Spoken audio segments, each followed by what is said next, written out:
You, John Fitzgerald Kennedy, do solemnly swear I, John Fitzgerald Kennedy, do solemnly swear that you will faithfully execute the office of President of the United States that I will faithfully execute the office of President of the United States and will, to the best of your ability, and will, to the best of my ability, preserve, protect, and defend the Constitution of the United States. preserve, protect, and defend the Constitution of the United States. So help you God.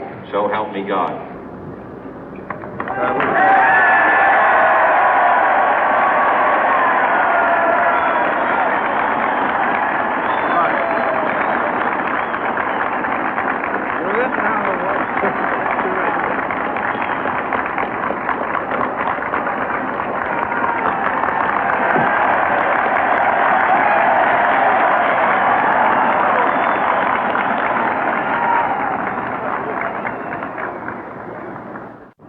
Vice President Johnson, Mr. Speaker, Mr. Chief Justice, President Eisenhower, Vice President Nixon, President Truman, Reverend clergy, fellow citizens.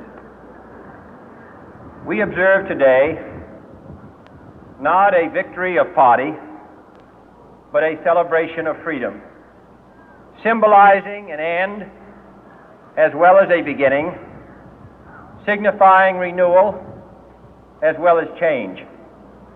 For I have sworn before you and Almighty God the same solemn oath our forebears prescribed nearly a century and 3/4 ago.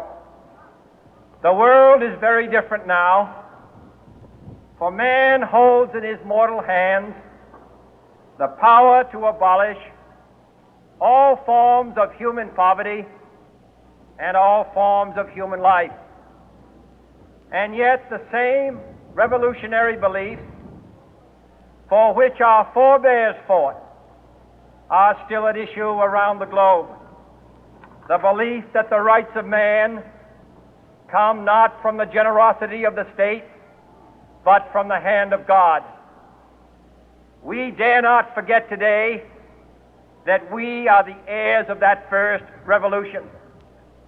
Let the word go forth from this time and place to friend and foe alike that the torch has been passed to a new generation of Americans born in this century, tempered by war, disciplined by a hard and bitter peace, proud of our ancient heritage, and unwilling to witness or permit the slow undoing of those human rights to which this nation has always been committed and to which we are committed today at home and around the world.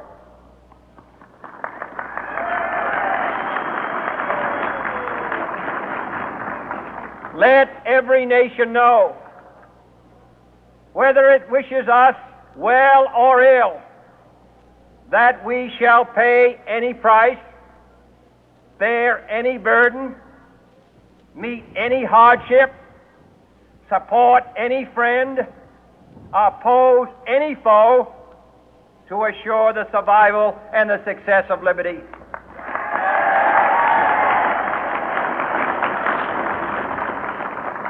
This much we pledge and more. To those old allies whose cultural and spiritual origins we share, we pledge the loyalty of faithful friends. United, there is little we cannot do in a host of cooperative ventures. Divided, there is little we can do, for we dare not meet a powerful challenge at odds and split asunder.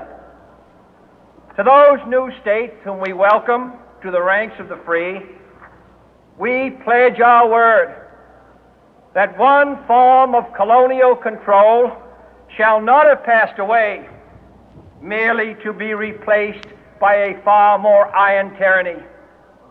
We shall not always expect to find them supporting our view, but we shall always hope to find them strongly supporting their own freedom, and to remember that in the past, those who foolishly sought power by riding the back of the tiger ended up inside.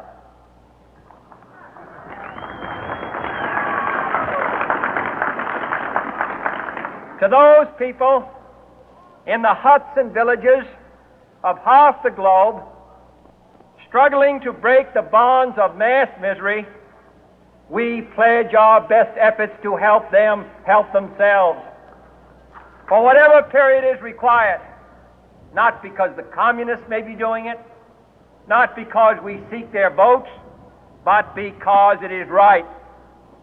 If a free society cannot help the many who are poor, it cannot save the few who are rich.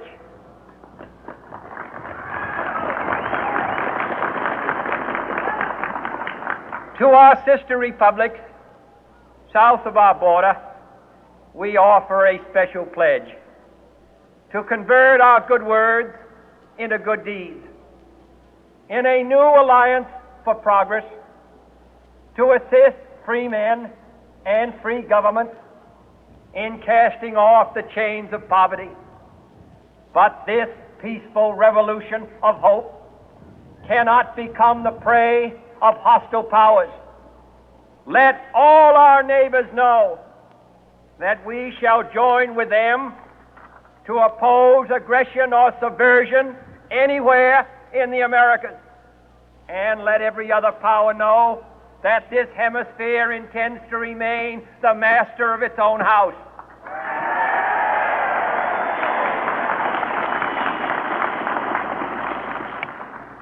To that World Assembly of Sovereign States, the United Nations, our last best hope, in an age where the instruments of war have far outpaced the instruments of peace, we renew our pledge of support to prevent it from becoming merely a forum for invective, to strengthen its shield of the new and the weak, and to enlarge the area in which its writ may run.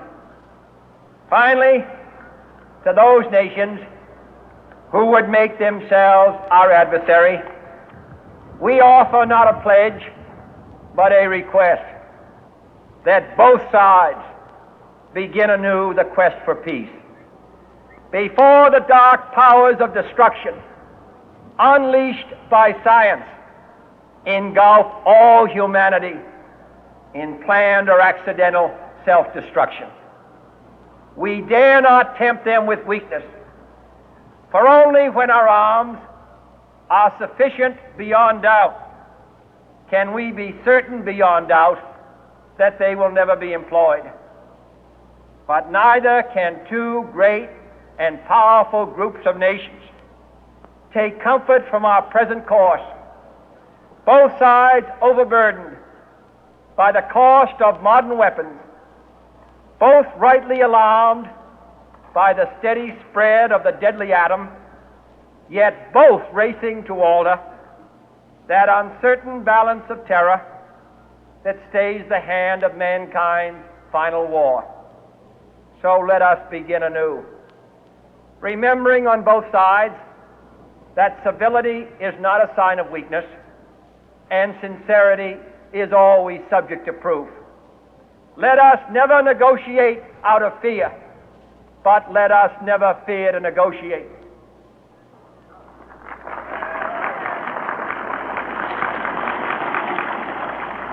Let both sides explore what problems unite us, instead of belaboring those problems which divide us. Let both sides, for the first time, formulate serious and precise proposals for the inspection and control of arms, and bring the absolute power to destroy other nations under the absolute control of all nations.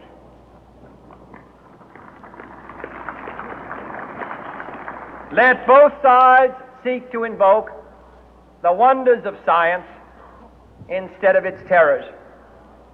Together let us explore the stars, conquer the deserts, eradicate disease, tap the ocean depth, and encourage the arts and commerce. Let both sides unite to heed in all corners of the earth the command of Isaiah to undo the heavy burden and let the oppressed go free. And if a beachhead of cooperation may push back the jungle of suspicion, let both sides join in creating a new endeavor, not a new balance of power, but a new world of law, where the strong are just and the weak secure and the peace preserved. All this will not be finished in the first 100 days, nor will it be finished in the first 1,000 days, nor in the life of this administration, nor even perhaps in our lifetime on this planet. But let us begin.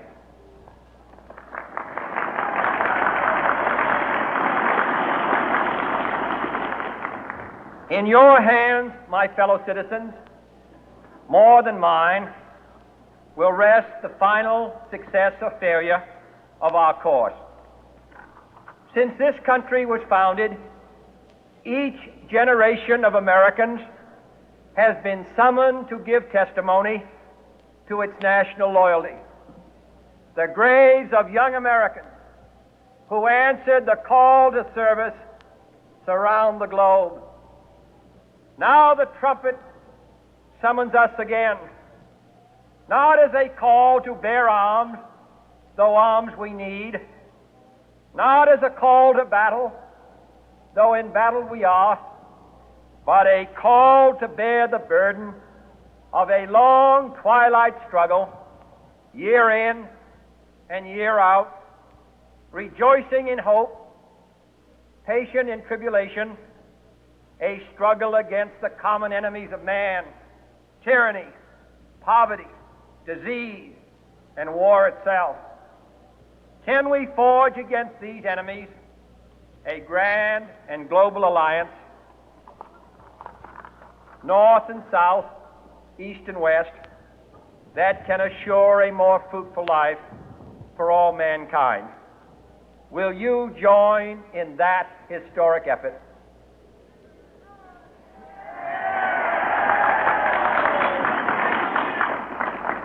In the long history of the world, only a few generations have been granted the role of defending freedom in its hour of maximum danger. I do not shrink from this responsibility. I welcome it.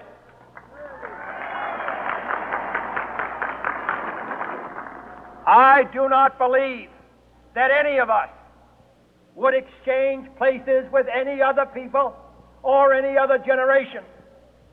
The energy, the faith, the devotion which we bring to this endeavor will light our country and all who serve it. And the glow from that fire can truly light the world. And so, my fellow Americans, ask not what your country can do for you, ask what you can do for your country.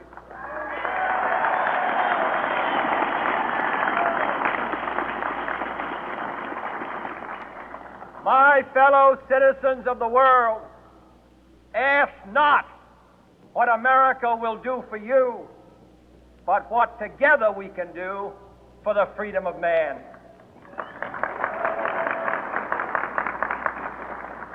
Finally, whether you are citizens of America or citizens of the world, ask of us here the same high standards of strength and sacrifice which we ask of you. With a good conscience, our only sure reward, with history the final judge of our deeds, let us go forth to lead the land we love, asking His blessing and His help, but knowing that here on earth, God's work must truly be our own.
Thank you.